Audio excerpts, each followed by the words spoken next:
لي ولكم كل ذنب استغفروه انه هو الغفور الرحيم.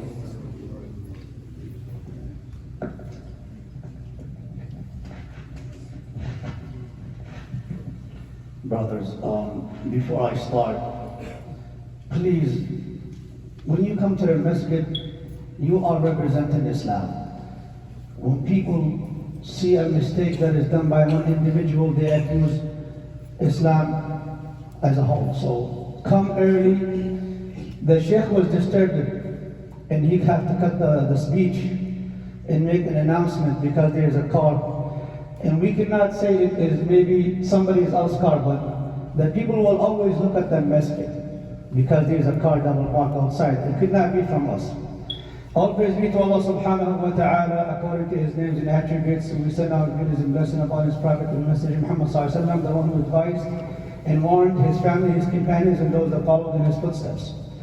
Today's topic is al-dhann, wa husn al-dhann billah, and the closest meaning is assumption, and to have good assumptions of Allah or conjecture. Fear Allah subhanahu wa ta'ala and do not deviate or violate or go astray, and depend on Him all the time, He will guide you. The definition of assumption, linguistic, it have two different meanings, certain and doubt. Terminology meaning is the soul leads to one side of different faith without any proof of evidence. The Quran mentioned assumption in many verses due to the falsehood belief. They only follow assumptions. It is mentioned 96 times in the Quran in different forms, single and plural, and 3 types, doubt and expectant, certain, they will face their Lord, in accusations. Doubt is a meaning of assumption in general, but assumption is the special meaning. Certain is also a meaning of assumption. To be certain is that you have knowledge of it. In most cases, the word certain is used more than assumption. Delusion is also a meaning of assumption in a lesser meaning. Types of assumptions or conjecture. Qatada said, may Allah be pleased with him, assumption is 2 kinds. One will save you and one will destroy you. This is when you will make assumptions towards Allah. When making assumptions toward people, we must always have the best of assumptions. Also, it's 2 types. The type of assumption as we would judge from what we see, from good deeds, and the due rights of a Muslim. The second assumption is the evil thinking of a Muslim, which is forbidden and haram. The good assumption, this will be the best for your heart. Health-wise, it keeps your heart at ease and no worries or stress that would hostile your body. When you have good assumptions, it overcomes evil thinking. This is recommended, whether it's toward Allah or other people. To have good assumptions toward Allah is the worship of the heart. It will prevail as we worship Allah according to His names and attributes and His glory. This will have a great impact on a servant's life, and Allah will be pleased with you while you have the good assumptions of Allah. We must have the best of assumptions toward Allah subhanahu wa ta'ala for what He does in this universe. It is for a great wisdom. Some minds would accept it and some cannot accept it. He is the all-hearer, the seer, the most knowledgeable. So we cannot have any bad, negative assumptions of Allah subhanahu wa ta'ala. And this would prove the greatness of Allah subhanahu wa ta'ala and His wisdom of what He do. So do not assume that it was done wrong, even tragedies or catastrophes.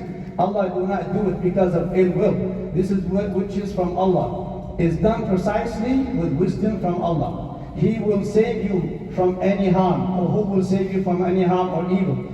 As for any other wrongdoing beside Allah, it is done by negligence. Whatever Allah subhanahu wa ta'ala befall on you, you just have the best of assumptions towards Allah, with its conditions, that you worship Allah subhanahu wa ta'ala according to His laws, with sincerity, expecting that Allah will accept it from you.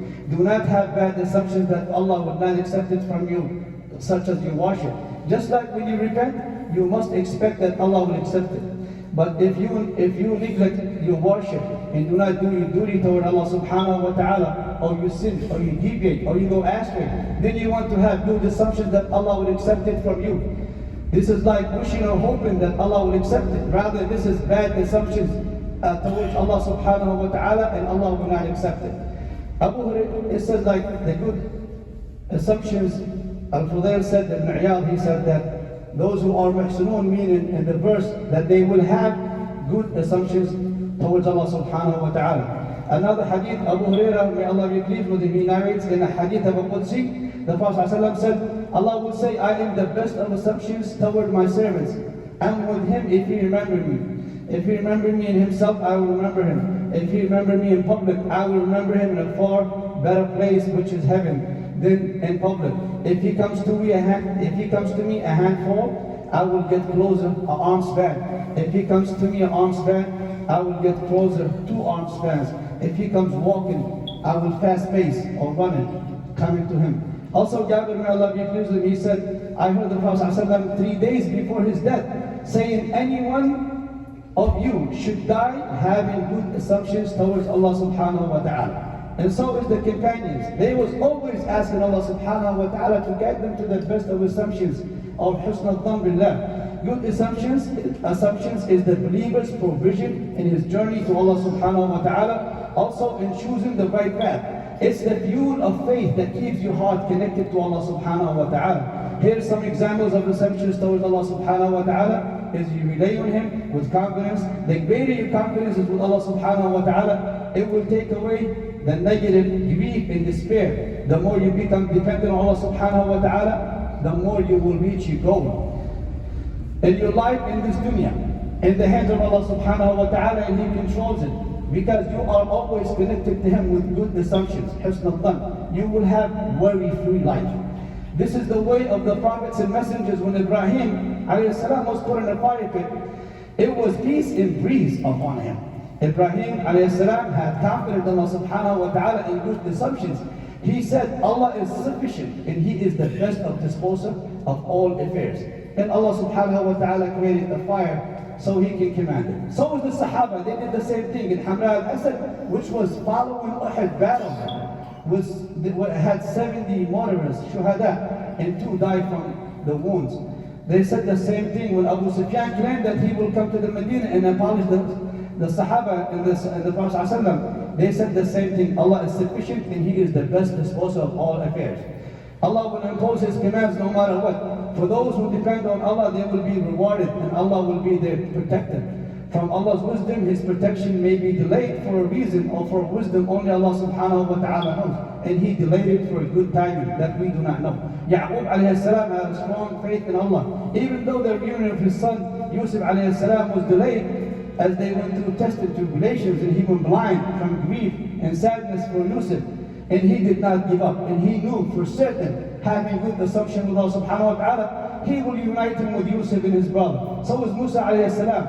He left asking Allah that He lead him in a road to safety. Ibn Abbas, may Allah be pleased with him, said Musa had left only with the good assumptions, husn al-dhan billah, that He will take him to the good safety. And Musa, when he left, he doesn't know where he was going. He was going to Midian, very far place.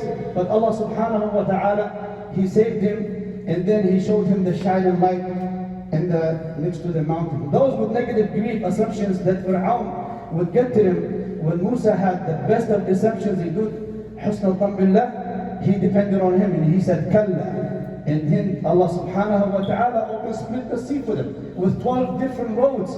And you can imagine 6,000, as the Sheikh said, 6,000 people passed through this miracle because Musa had depended on Allah subhanahu wa ta'ala. And so with the Prophet ﷺ, he is the one who have the good and the best assumptions with Allah subhanahu wa ta'ala. He was in a position that was so challenging, which was the immigration with Abu Bakr alayhi salam. This was one of Allah's signs. 2 unarmed men facing the army of Quraysh, chasing them in the cave. And he said, Abu Bakr, if they look down, they will see us. The Prophet ﷺ, he said, imagine, how do you know that 2 people, Allah is with them? And this was the highest tranquility of a position of life when you have people armed, waiting outside. If they just look or glance at you, they will get to you. We also should have good assumptions of people, especially have good assumptions of a Muslim. We should not hold any grudges and always assume the best of them and overcome evil thinking or whisper in our mind. Always have the best assumptions of anyone. Do not accuse anyone of anything. And this is what Allah subhanahu wa ta'ala wants from you.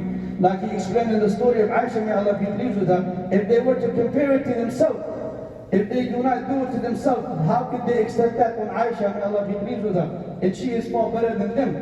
And never gossip or spread any rumors or any negative or accuse anybody or a Muslim of their private life. This is very, very serious. As the Sheikh explained it, as a Muslim, do not engage in any of these things. You're supposed to have the best morals and characters, not to spread rumors of anyone, but to have husnul dhan, the best of assumptions. It is recommended that we must have good intentions and good assumptions toward our Muslim brothers, and do not accuse them or blame them or accuse them of their deen or anything, or belittle them or mock them or make fun of them. Allah commands us not to accuse anyone wrong, but to always have the facts and have the knowledge. And I want to end this, as the Sheikh in every khutbah and every sermon, he said that we must have the Quran as our life. The Sheikh Abdullah Kamil, may Allah have mercy with him, just passed away Wednesday, and a lot of you know him. Anybody who watches Abdullah Kamil reading the Quran, he touches our hearts. This Sheikh, his whole life was the Quran. And the Sheikh, and every Friday he tells us to implement on the Quran and to learn the Quran and make Quran our constitution through our daily life. Sheikh Abdullah Kamil, his whole life, even when he died, he was upon Quran. He used to come to this country and lead Salah in Ramadan and Taraweeh. He died in New Jersey, I think Jersey City, and his funeral is today at 5 o'clock. So as the Sheikh always tells us, to only live upon the Quran and make our life the Quran and comprehend it and implement it. And finally, do not forget your brothers and sisters in our Quds. And I have taken too long with Jazakumullah khair.